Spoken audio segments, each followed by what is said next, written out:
To zest or not to zest? We've all seen the Zillow estimate or zestimate of what our home's worth. So the real question is the juice worth the squeeze? Can you trust it? Hi, I'm Amy Allwell with Keller Williams Realty. Hate to sound sour, but the answer is no, and let me explain why. They can be grossly inaccurate. It's a unique algorithm based on public data.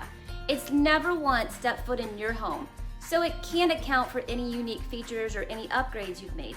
For example, say your neighbor's home are comparable in terms of square footage and age, but you recently upgraded your kitchen to make it a chef's dream. But your neighbor's still rocking that 1980s kitchen. Well, Zillow's estimates for both your homes will likely be similar because Zillow just doesn't have that knowledge. That doesn't seem fair, right?